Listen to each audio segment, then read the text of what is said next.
Good afternoon. This is Tony Abatini from Beyond the Ball. Welcome to another show. Special guest today. Actually, it's a very exciting weekend. We've got Hall of Famer Jim Cott, who will be on campus on Sunday talking about pitching and throwing and youth baseball. And our special guest today is John Huizinga, Coach Z, Coach Zinger. He's got so many names that really one of the best pitching minds in the game, from working with Cy Young Award winners to youth level. Coach Z, as he's known in the industry, has had such a big impact on so many different players across the country. As the founder of Fuel Factory Pitching in Phoenix, Arizona, John has built a training ecosystem that pairs individualized throwing programs with video analysis, breath work, and competitive intent. Former professional player who signed with the Milwaukee Brewers. John is known in the industry, I call it the trifecta, understanding body, mind, and soul, and how that's being taught. So stay tuned for a great show with John Huizinga, Coach Z, on Beyond the Ball.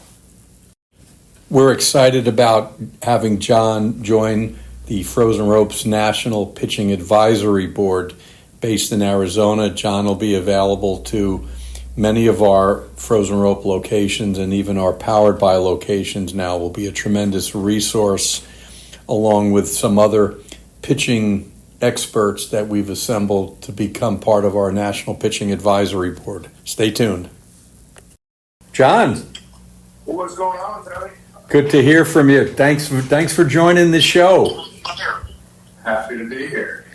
Well, I have to tell you, we have an exciting week on campus, starting with you today.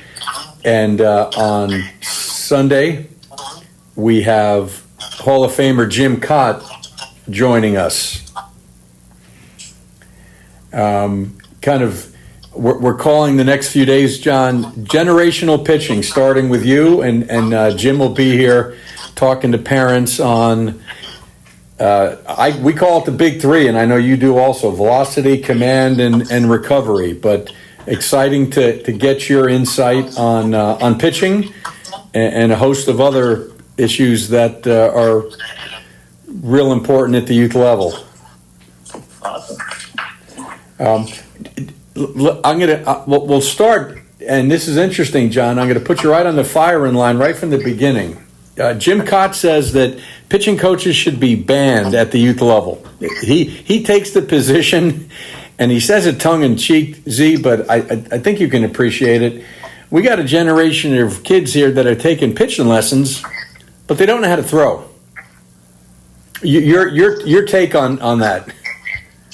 Yeah, I mean, I see a lot of that. I think a lot of times when I'm coaching young guys, it's kind of like bumper bowling, where I might nudge them, but I like to keep them natural. I think probably without knowing what Jim is saying, I'm betting that he likes guys to throw natural and to find their throw before somebody tries to put them in a cookie cutter, perhaps. I believe if Jim were here to respond to that, he would say absolutely. He talks about pure throwing and long toss and athletic throwing, and you're probably too young to remember him, Z, pitching, but this was a guy 25 years in the big leagues from the left side, was athletic, would throw from what some people would say would be a kind of a lower three-quarter arm slot, and he would just kind of pick up his leg and let it go. So yeah, his concern, and I'm sure you see it and we see it, is that instead of addressing the gook, as I call it, in the arm, and whether that's an arm slot that doesn't match shoulder rotation or layback issues or elbow catapult, whatever we want to call it, that's his concern, that pitching coaches are just too quick to put someone on the mound and start talking about secondary pitches and getting guys out. Yeah, I mean, I think that's a very valid point. I think a lot of times, even when I'm training high school and college guys, I think it's still the same thing where so many of them have, grown up with, let's say, knowledge, or they've seen, there's so much access to video now. Guys think they know how, it's supposed to be done, and I think they lose out on the fact that a lot of our best guys are unique, and guys are, I always call it the snowflake theory, but my snowflake theory is, each one's a little bit different. Yeah. It might all be snowflakes, but you look at them under a microscope, and there's different things that make them tick. There's some guys are motivated by, external factors. People tell them they can't do things. Other people are internally motivated. There's just so many different ways you can kind of nudge guys. So, like, I think a good coach, especially for youth guys, is giving them a space to play and maybe giving them a target or a parameter or an athletic throw or something that helps them kind of navigate, and figure it out. But, I mean, I think Jim was known, and this is just a story because I've never met him, but I've heard he used to take ground balls at shortstop, and he, was a left-handed pitcher, which I love because I love hitting ground balls to my pitchers, and I love having them think that they're shortstops when they let go of the ball, whether they're righty or lefty. It's irrelevant. It's being an athlete. Mm-hmm. Well, Z, you're right about that, and the nice thing about our newly formed National Pitching Advisory Board that you're going to be on, Jim Cott said, Tony, I want to be involved. I want to hang out with Z and learn what he teaches. So you'll be, whether it's in Arizona or in New York, you'll have an opportunity to talk with just a gem of someone that really not only understands the old school, whatever that means, but his ability to integrate some of the new stuff is unreal. Video analysis, your opinion. Parents all the time. Well, there's so much information that's out there, and I almost feel bad for parents these days. Think about how many pitching gurus, how many self-proclaimed guys on the internet, have the secret sauce, the bullet. What can you tell a parent, and I'll give you the hypothetical of an 11 or 12-year-old. Yeah.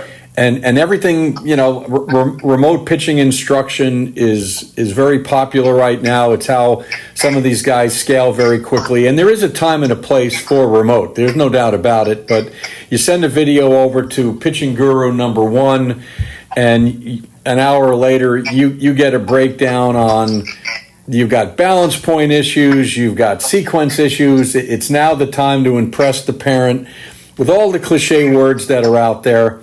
What advice can you? Side by side analysis, perhaps. We're going to throw that into. We're going to say, hey, look at this. You should look like Mariano Rivera, or that left-handed pitcher who pitches for Detroit, Mr. Scooble, and we're going to break you down so you look like that person. What advice, general advice, Z, can you give to the parent when they're trying to figure out where can I go for some pitching help?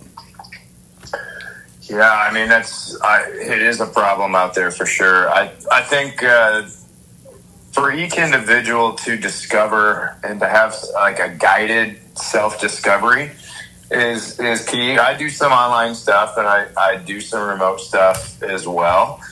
But when it comes to video analysis for this thing, I think once again, each guy is unique. Yep. Yes, there are things that we can bucket as, let's say, style or flaw, and there's, having done this for 20 years, there's certain things that you can definitely say, hey, that's a flaw. Whether it's a front side to back side issue or, there's certain things that I think you can help people understand, or hey, there's no wind to the unwind.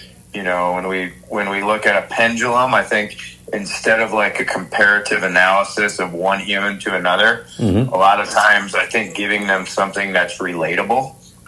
So for me, a pendulum is something that I like because I like to talk about finding weightlessness in the throw. So if you see a good pendulum, it's even on both sides, right? So if I see a delivery and I'm watching video with a kid and I see that, he's failing to, let's say, load, so he's really struggling to actually throw the ball properly, I'm usually going to address the cause and then teach them cause and effect so they can start to self-diagnose, because I've never got to throw a pitch for another person. So I think the sooner I can give them ownership of the process, the better. And, I think another thing, like a swing set is another thing that's very relatable for, like, especially a young pitcher when you're looking at what their delivery looks like on video, perhaps. And you could give them something like, okay, do you see how the swing set, you go this way and you go this way and you're weightless. And there's this moment where, you turn and you can kind of see how, that one works. Or my favorite is a wave. So a lot of times I like to talk about how waves build and then they crash. And that's basically the same thing we're talking about. If you look at a young pitcher, and especially from a side view, you could watch how, okay, is this movement building and crashing, or is it, spiking at the wrong time, perhaps? So I think that's kind of my 2 cents. I do love video. I think video is important. I think mirror work is also something I like. Also shadow work. Yep. So like if the sun's going down or if it's dark out and you put a light on, and if you can kind of be almost outside, and I think you're the big vision guy and you have probably way more backing of what I'm kind of talking about here. But like with the shadows, there's certain things where you're almost beyond thinking, if you will, and you're way externally focused. And if you're, a lot of times I like to take guys and just start to teach them what it looks like to be 10 feet tall and bulletproof, and it's like, okay, I'm going to shine a light, I'm going to blast it here. And it's like, now watch your motion and like, watch it like you're almost watching a wave at the beach. And can you see how, okay, this creates this? And then it's that cause and effect conversation. I love that analogy, Z, and not to go vision nerd. Any time that you've got anytime that you got black and white, I mean, our brain and eyes, we hunt light, and the most natural color for our brains to understand and process effectively is white. And so any time that you can be in a black and white setting, and you're describing that to an extent, there's much better integration for that. It's easier for the brain, and particularly the way in which the retina works, to be able to pick up, highlight, and start creating these new neuronal pathways with white light on the black. So yeah, touche for that. We like to do that even with the hitters too. And I think what's interesting, we were very blessed years ago, Z. There was a pitcher from the New York Yankees. You might have heard of a guy named Mariano Rivera, which everybody has heard of. And we were fortunate enough to have Mo on campus with us in 2001 after they won the World Series, and we made a video, "Calm Before the Storm," and he so I've definitely seen it. Yeah, he really loved the name of it. He said, "Tony, did you come up with that?" I said, "Well, I'm going to give you credit because you've got more credibility than I do in this world." But it was so effective, using the wave analogy of there's this buildup, there's this momentum, and when you watch a good pitcher, whether it was the kid who pitched for the Yankees last night, Cam Schlitter, or a 12-year-old, there's this internal clock that's personal, because I think pitching coaches sometimes get in a problem where everyone's cadence or rhythm or timing, and I think sometimes timing and rhythm gets confused. The point with Rivera was each of us are different, but there is this buildup. And I know at the youth level, Zane, I'd like you to comment on it. Sometimes they're too quick, or they're not calm in the beginning, so this buildup of the wave never hits the ocean shoreline to an extent of the storm. I think, and it's really hitting also, that before we start changing someone's arm slot or start talking about connection to the rubber, it's amazing what you can do when you give them freedom of choice as it relates to the rhythm, or learning that it's you're building onto this thing. Yet, are we onto something with that? Was Rivera somewhat right in talk about the calmness, and when, whether it's the storm hitting the gas pedal, you hear people talk about that all the time. Your take on that, Z? Yeah, I love that. I think for me, it starts with the breath as well, where the breath is like allows us to become present and calm for a moment. I think sometimes guys get confused and they think that means that you're just like relaxed on the mound. Right. And it's like, that's not necessary. No, there's a build up to the pitch both that way as well. So, I mean, I think starting to tune into breath, I talk about breath, body, baseball. So first it's the breath, and then it's the body, and then it's the baseball. But the buildup that you're talking about and the rhythm, it is unique for each guy. And I think it can come into, even if you watch shortstops throw across the infield, you got guys, 3-4 guys at shortstop taking ground balls, and you can see how they gather themselves, and then they find kind of that same crash as they throw through the bag. And I think with what I like to do, especially with youth, is with the throwing programs, is start to build in some of that rhythm. So like 2 shuffles and then a throw is like a 1, 2, 3. Yes. A turn and burn is a right, if you're right-handed, right, left throw. So it's like a 1, 2, 1, 2, boom.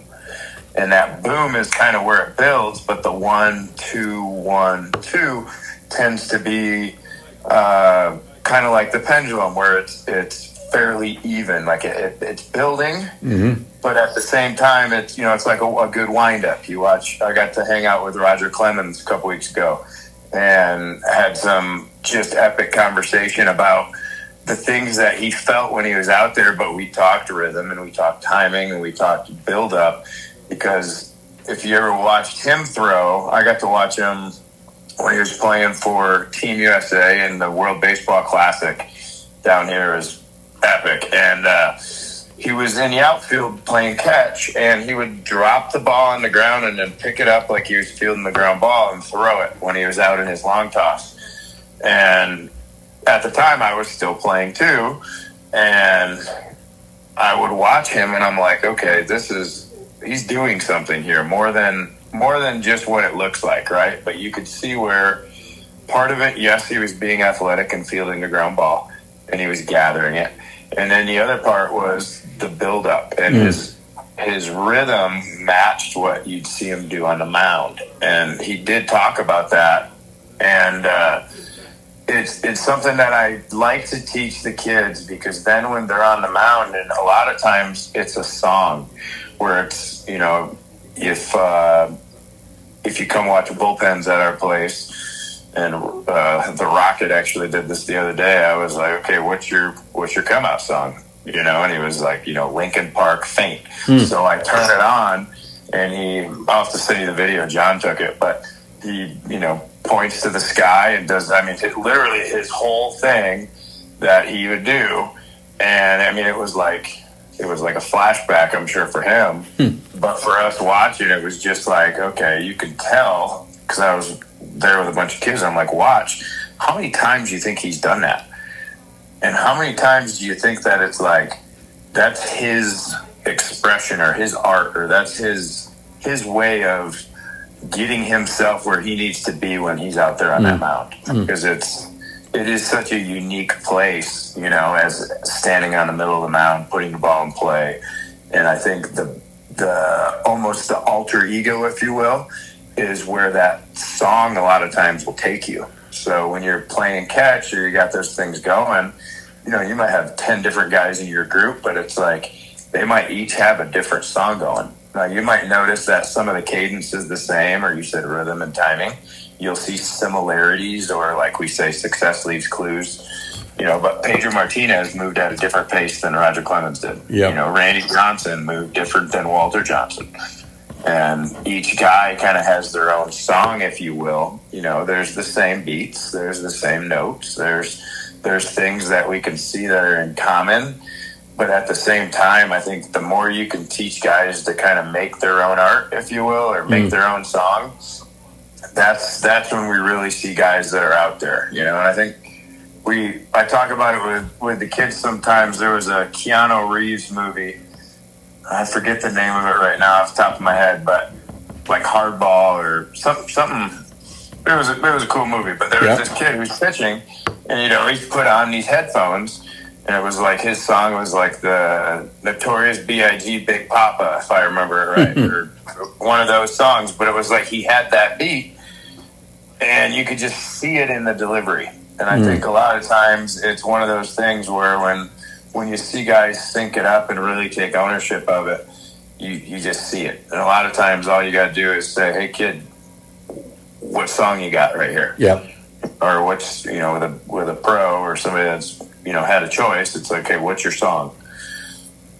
You know, it's as I'm listening to this, Z, and I'm so excited that we're joining forces on so many different levels out in Arizona, and you at some point, the leaves are beautiful here, so at some point we're going to get you here in the fall or maybe the winter. But you know, I love the similarities with hitting and pitching, because good movements are good movements, irrespective of what side of the ball that you're on. And I know with hitters, you know, you talked about breath, body, and ball on the hitting side, and I've actually used this with some pitchers who have command issues. The ebb and flow of movement, and the ebb standing for eyes, ball, barrel.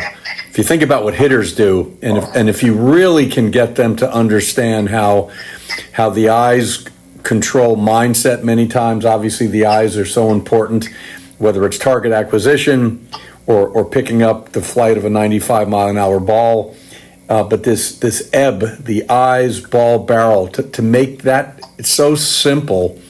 And I know some of the best pitching coaches that I've seen, get your body out of the way. It'll move on its own, and particularly with hitting, because it's such a reactionary sport, to go and have eyes, ball, barrel, and make that the priority becomes simple, yet it becomes the most profound and hardest thing to do in games.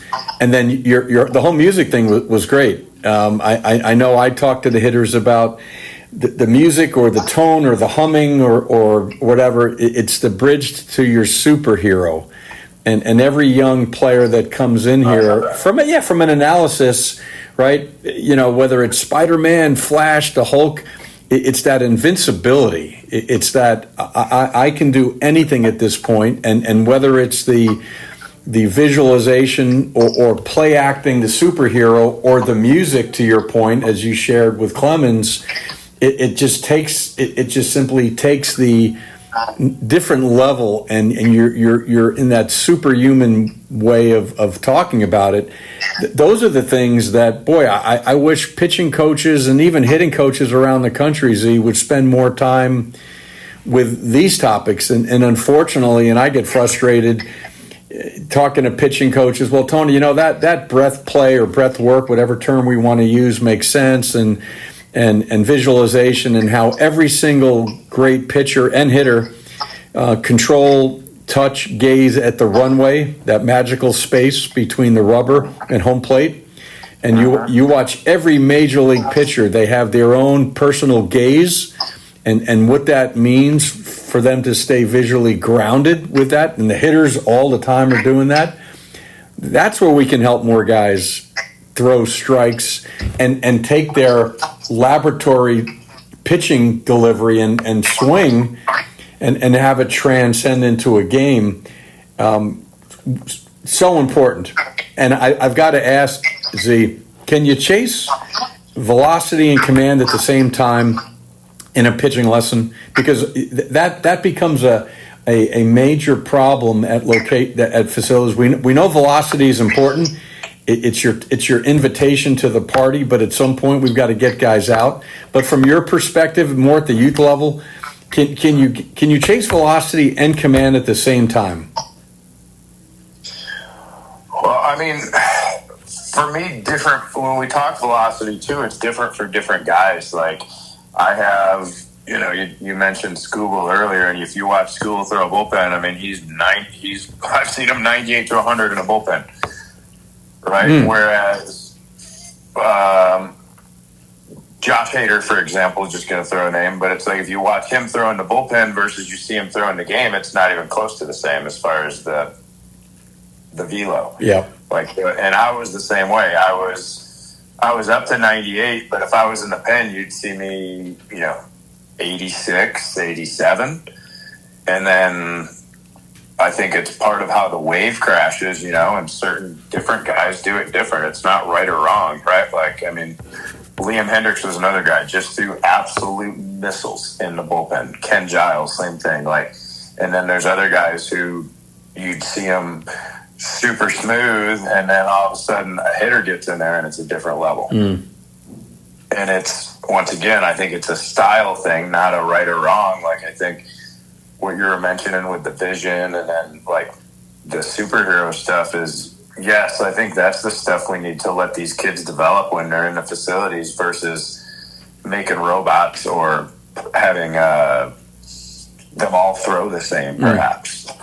And I think when you're talking about command and you're talking about velocity, anytime, to me, we have a good throw, it's going to have different intended spin, it's going to have intended location, and then it's going to have the intensity behind it. I know some guys that, can throw really easy, 80%, and have 100% output. I know other guys that need to feel like they're going 100 to go 100. And I think it probably has something to do with loose movers and tight movers. Different types of rubber bands, if you will. You could have a thicker rubber band or a thinner rubber band, right? That's how much you have to pull it to make it shoot. Yep. But I think, part of that, again, is let kids experiment too, where it's for me, the radar gun is out, but we're not chasing the highest end of it all the time. Right. Where you have to determine low intensity, medium intensity, or high intensity. For me, I box it that way typically, and there's obviously a sliding scale. But I think for guys to understand what that means for them, it is very important, and it's allowing them to experiment too, where it's okay, now when you mentioned arm slot earlier, how about instead of arm slot, we change targets? Indoors, we can have an eye level target, or you could have something that's, maybe 10 feet from the bottom of the net, has a little angle. And all of a sudden you'll see different arm slots change, and you'll see different things where it's okay, now do this one. Or if you want to see them throw different, hit them a backhand or hit them a forehand, or see how their body arranges itself to throw. And then once, they line it up, a lot of times it's just hey, what'd that feel like? And they'll be oh, this. And then when they're on the mound later, you can be well, hey, remember that throw you had earlier? What did that one feel like? And try it right now. See what that feels like. And I think a lot of times it's teaching them how to kind of play with that cause and effect. And then it's okay, now do you understand why I hit you that backhand? I was looking to get you to feel this. Or, hey, remember when we were doing like the turn and burn and your back was to the target? Now you understand how much wind you can have to your unwind. And it's like, just, I really think it's a lot about that discovering, whether it's with a PVC pipe or it's with a baseball or let's say it's with a bat, whatever it is, but let them discover their movement. And then, okay, let's see if you can maybe, that was like a 1, 2, 1, 2. Let's just speed it up one notch and see what it's like when it's a 1, 2, 1, 2. And then they're like, no. Okay, well, how about if we go just a cadence slower, and it's like almost just, it's the idea of nudging again, where it's like, okay, try that and try that. Which one's better? And they pick. Because I always tell my big thing is like, it's your career. And if I want this more than you, or you're in the wrong building. And then B is, it's your feels. Nobody can ever tell you what you feel. You can tell you what I feel. I can tell you what this guy felt. But your feel might be a little bit different. Your song might be a little different. You hear it different. You see it different. And I think that's where it's like those kind of questions and those kind of things lead them to maybe find, to get back to your question, but that the command and the velocity can come together, like for guys. Mm-hmm. You know, I have certain guys too, you know, and playing catch wise, some guys need to play catch really firm. Other guys can play catch nice and easy. Right. You know, and it's not, once again, it's not a right or wrong thing necessarily. Yeah, obviously let your catcher know, or your catch partner know if, hey, it's coming in hot, here you go. But just developing different feels, throwing forward, throwing backwards, you know, like we talked about, backhands, forehands, different movements, and then understanding, okay, now you got to stand on that rubber and throw the ball down there. How do you keep that athletic flow versus turn into some kind of a robot?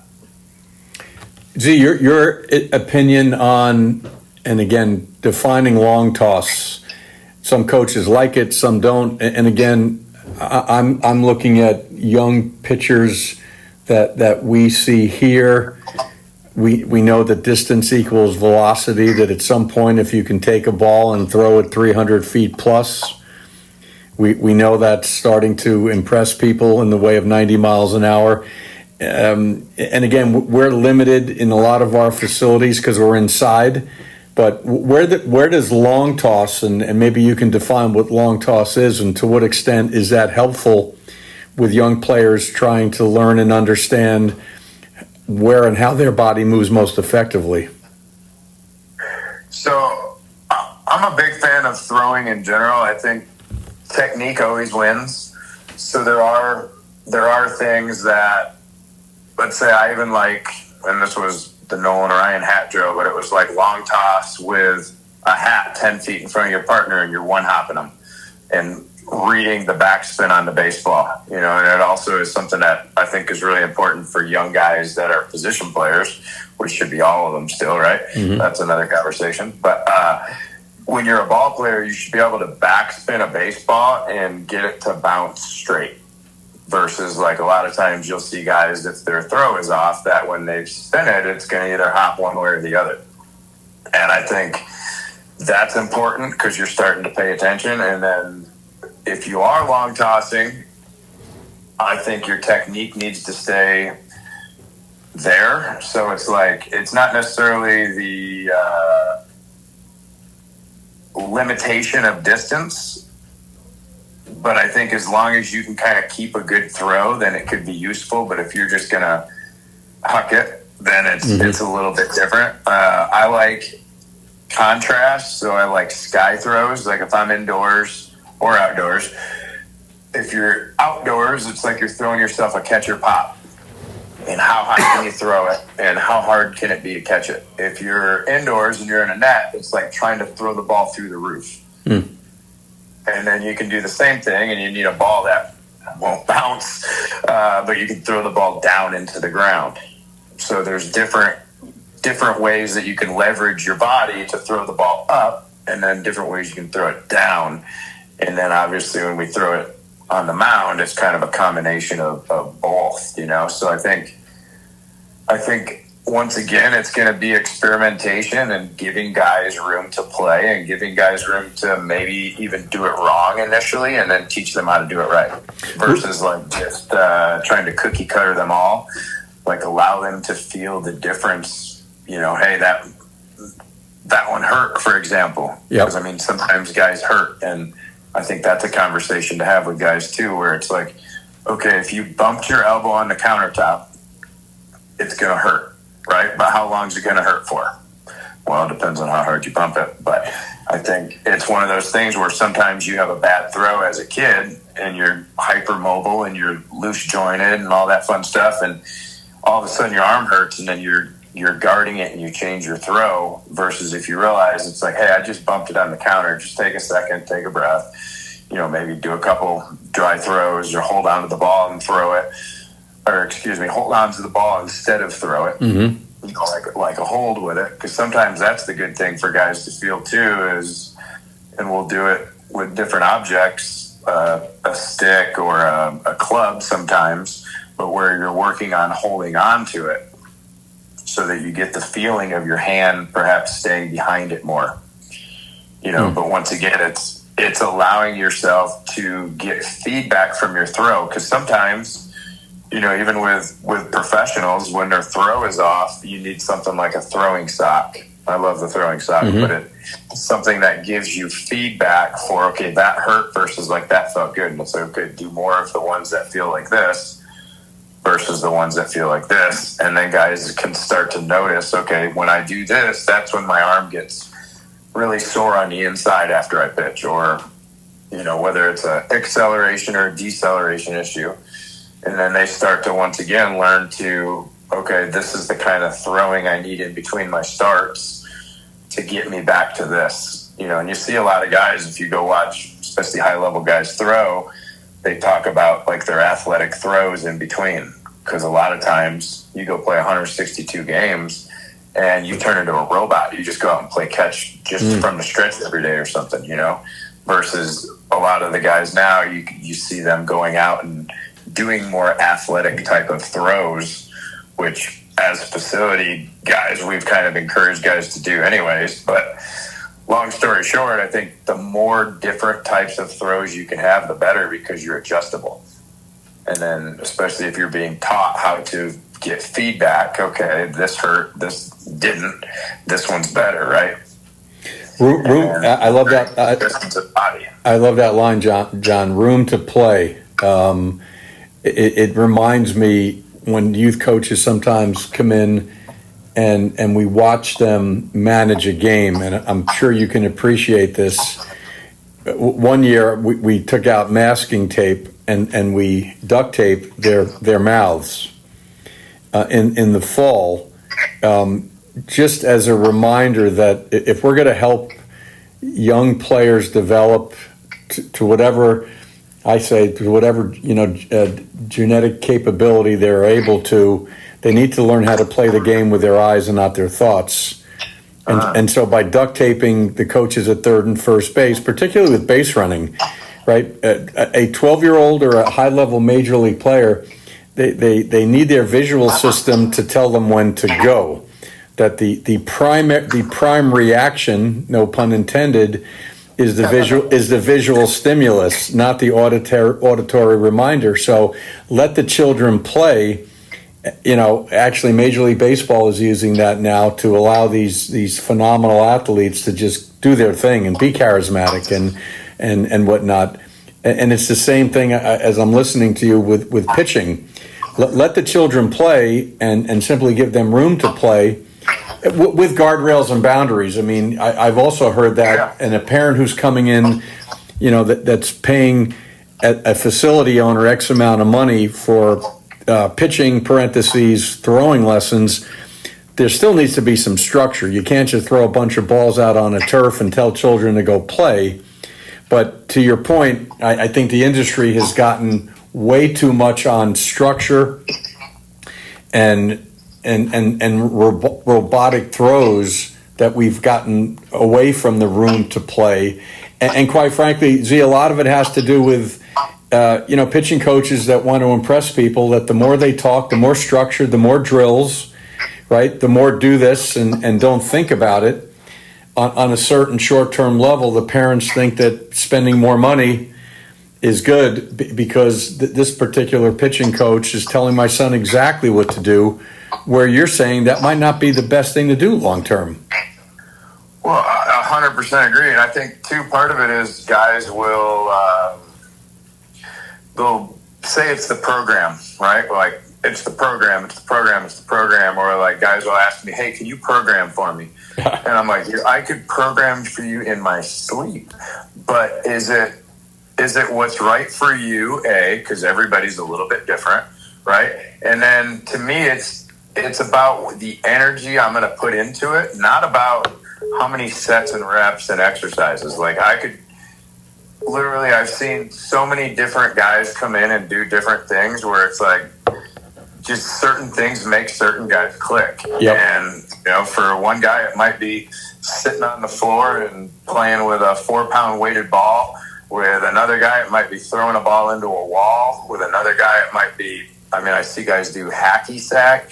there's literally so many different ways that guys get themselves to where they need to be, that I think the structure and what a lot of times what I think experienced coaches are too is a lot of times it's when they're not saying something that they're actually doing the better job of coaching versus the guys that you hear always talking. Because I do see that. Like, you'll see a young coach and a parent's in the building, and all of a sudden, yes, they're trying to impress or they're trying to show their knowledge or whatever. And it's like, a lot of times if you see somebody that's done it for a while, they're observing. Like, right. Especially for me, I'm observing the first time a guy comes in too, like there's some type of assessments that go on. Like for me, for the last 20 years, I've used jump rope as one of the first things I watch them do, because I get to see their ankles, their knees, their hips.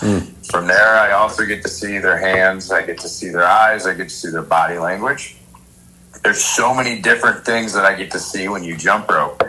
But as a new person coming in and just starting to do jump rope, there's a certain simplicity to it where you're like, okay, some of them, they're like, last time I jump rope was 5 years ago. Like, okay, well, that's fine.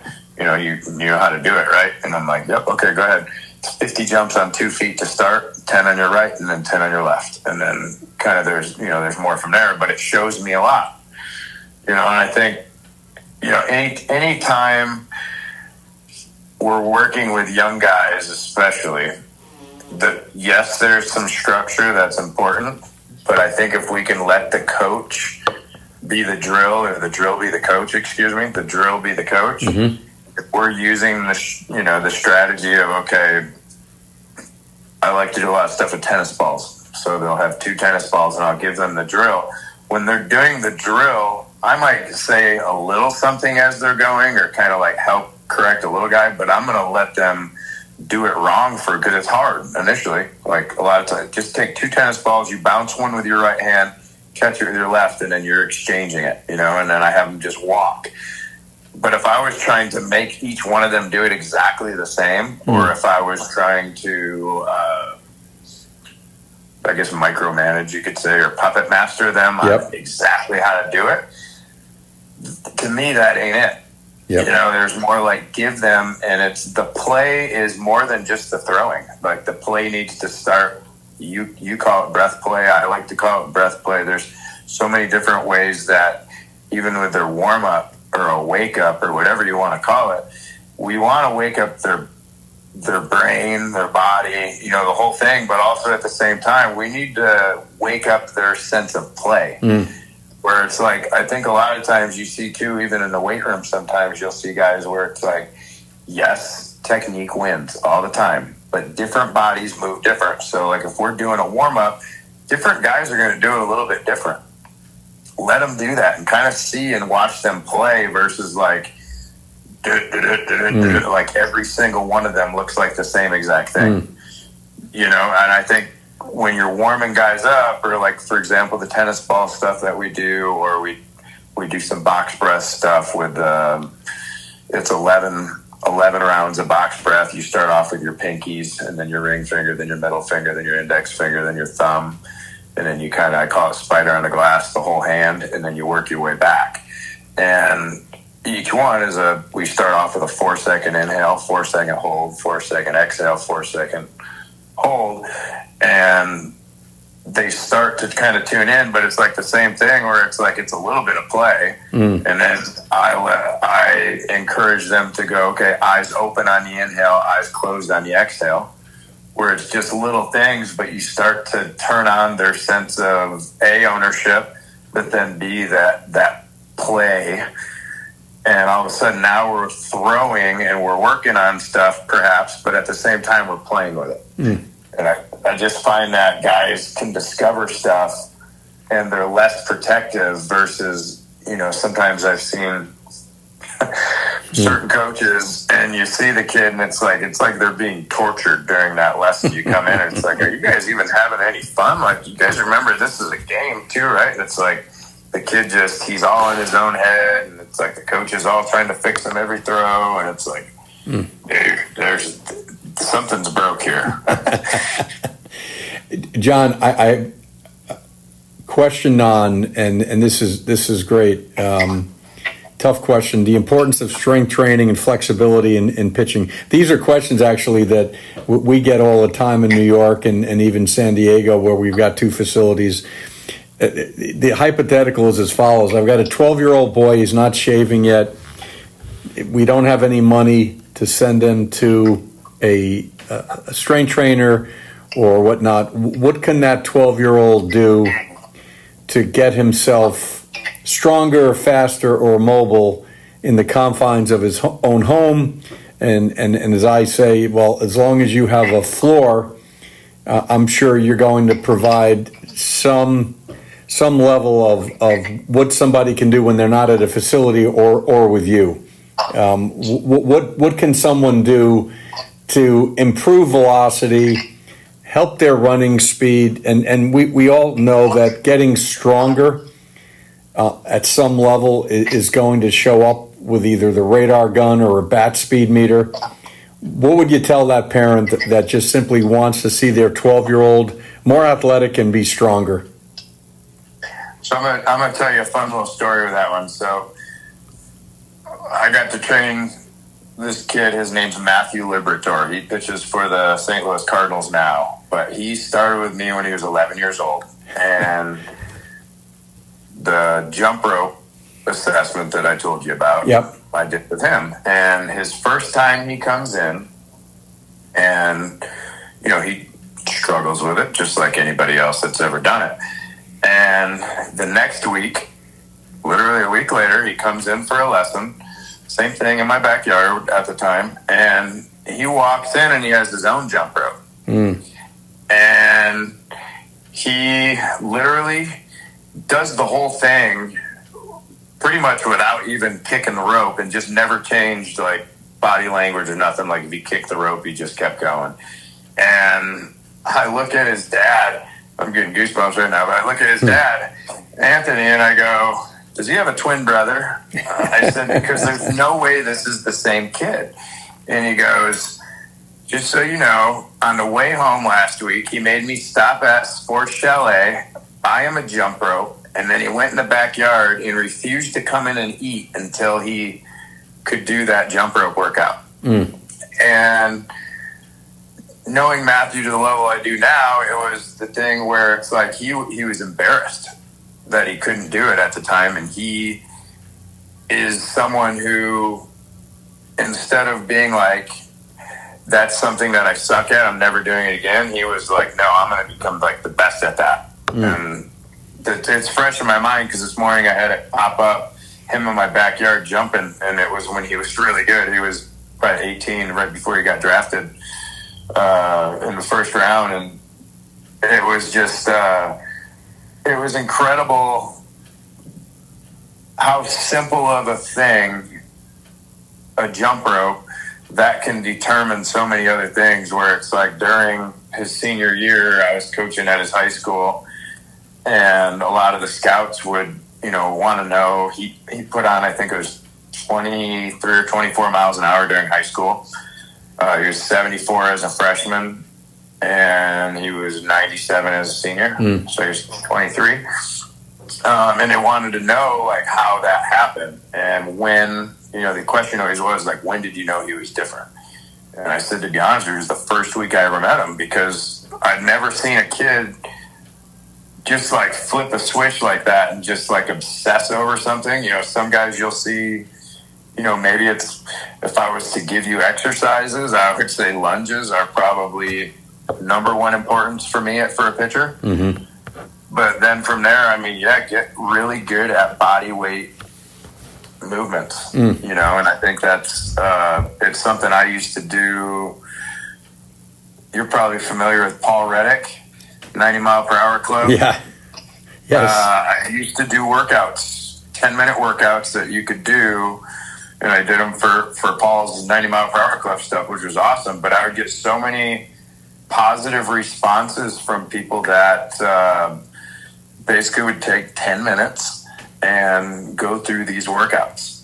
And it was literally like you're saying, like in a hotel, or it was wherever I was at the time, at my host family's basement, or, there was literally in the backyard or in the garage, or I currently have a spot like this in my garage and one in my backyard, but because I like to just kind of do little mini workouts versus like, I think sometimes guys, especially young guys, think, oh, I need to go spend 2 hours at the gym. And then it's like, well, now I can't go to the gym like you were talking about or whatever. Yep. There's reasons why, they can't drive or whatever. And it's like, well, how about instead of going to the gym, you just do this for 10 minutes and do it a couple times a day.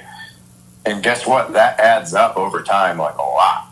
And, guys like Libby that I was just talking about, or other guys, I can tell you a lot of times these guys are still doing this kind of stuff where it's like the guys that you see on TV, they're in their hotel room looking in the mirror, working on their swing.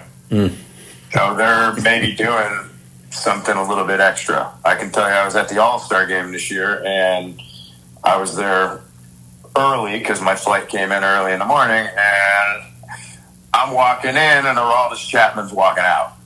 And he's got his gym bag, and he's dressed, and he's going, and you can see, that's a guy that's been throwing 100 miles an hour for, I think, 16 years now or something like that. Yes. And, you just see these guys that it's like they're doing the extra work, and that starts, to me, that starts at home. And typically, let's say you're a little bit older, you're a high school guy, do it before you go to school. Yep. And then do it when you get home. And it's the extra little work, too, that mentally will give you that advantage over yourself if you're not doing that. And it's, to me, it's always you versus you. It's the guy in the mirror that's your competition. It's not your neighbor that lives next door, right? Because that's way out of your control. And what he does, like, yes, some people can use that as motivation. I hear guys talk about, hey, guys, some guys get up at 4, and it motivates other guys to get up at 4. To me, it's like, okay, yeah, you can get up at 4, but what's your energy that you're putting into it? Like, if it's not about the program once again. And it's never about just like the system. It's about the energy that you put into it.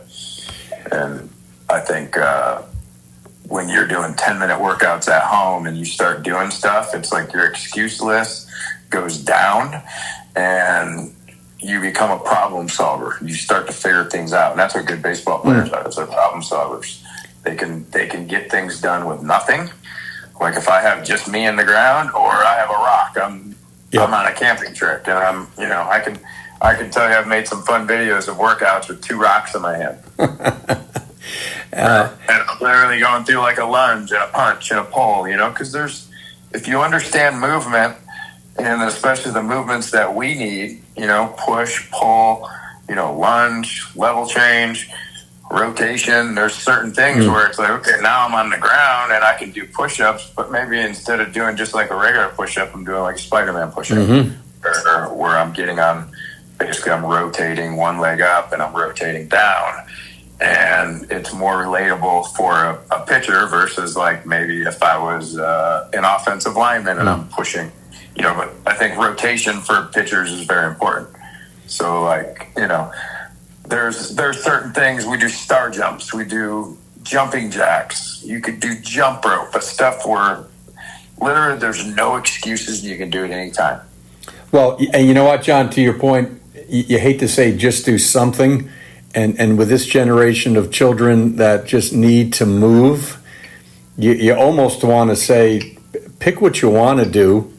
We're big fans here of, you mentioned it, we'll do a push-up, but it's more the Spider-Man push-up where you're getting some rotation coming down. Our go-to when we do, when I go to Europe, we do prisoner squat jumps. What is that? You're taking 2 steps and then jumping as high as you can, and at the point in which you're the highest, you're going to rotate your body and land in the opposite direction.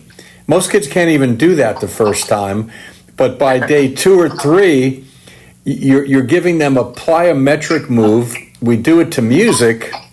You're getting rotation in it, and it's something that if they did 5 on day 1, let's try to do 6 on the next day. And day 3, you're doing 7. But this is where developing and encouraging good habits when they're not at the facility or with their pitching coach. And I can tell you, having done this for a long time, and it's a line that I use in talking to people about relationships, executive coaching, it's what you do when no one's around that counts. And it's so true. We've got to get these young players away from, well, I spend 45 minutes at the facility working on my throwing and whatnot, but what did you do when no one's around that counts becomes crucial. And I'll share, my go-to drill when hitters come in, big leaguers or college guys, they have to show me that they can 3-ball juggle. If they can't do that, we're not going to do anything else. You want to understand and really teach hitting at another level. Go hand somebody first. Let them just throw a ball up and one ball at a time. Then go 2, then go 3. 4 months ago, we had a certain player who plays for the San Diego Padres. He said, Tony, I need some stuff to do. And I said, all right, well, can you juggle? He said, I can't. I said, well, you're going to have to learn. I sent him a video with instructions on how to 3-ball juggle, eyes open, eyes closed, in a batting stance, and then moving from setup to load. And he told me when I first told him this, I can't do it. Well, to your point, at your story with Liberatore, 9 days later, he sends me a video, and he mastered it. And I'm saying to myself, how is that possible that for someone who couldn't even do a 2-ball juggle was now going 3 on different planes of motion? Well, what this particular player did, to your point, in the hotel, pregame, in the locker room, and got to the point where he took a skill set that he couldn't even do, and he mastered it. And he understood the transferability of being able to sit there quietly and watch balls flying all over the place. It was really the introduction of open focus, this non-judgmental way of looking at ball flight and life. And it was tremendous. And he became so good at it because it was something he wasn't able to do. And because athletes in particular at that level are so proudful. You tell them that it can be done or you can't do it. Well, darn it, they're going to spend the time to do it the right way, especially if they see a connection to better performance. So I loved your Liberatore story, and I don't feel comfortable sharing who this particular player with the San Diego Padres is now, because I've learned in my business at times it's about low profile, high impact to do that with. But yeah, great parallel stories on habits and what you can do when no one's around that counts. I love that. Well, I first of all, I can't thank you enough for joining us on the show today. Coach Z, at some point, and I know we're going to have an announcement soon about a particular event that may be going on in February, Z, at your facility in Avondale, Arizona. And I'm going to send you, because you'll really enjoy when Jim Cott is here on Sunday. We're going to be outside at a tournament talking to parents about precision and power and presence. There'll be a great discussion again, and this way you were, not that you were the warm-up band by any means, velocity, command, and recovery. And I'm so thankful that so much of what you talk about will resonate, and you'll have Jim Cott talking about the same things about learning how to play and athleticism and being able to teach pitching on the run and bringing back athleticism. You're going to love having a cup of coffee with him someday, very soon, Z, I can tell you that. Yeah, count me in. I want to hear what he's got to say, too. So absolutely. Share that with me, too. So. Yep, and Z, enjoy the rest of your day, and we'll be talking soon, and the people that'll be listening to this, we'll make sure that the podcast will probably go live tomorrow or Sunday at the latest. And Coach Z's information, how to get a hold of him, will certainly be on there also. John, thank you for your time, and make today great if you can. My pleasure. Have a great day, Tony. Okay, Thank you. ciao.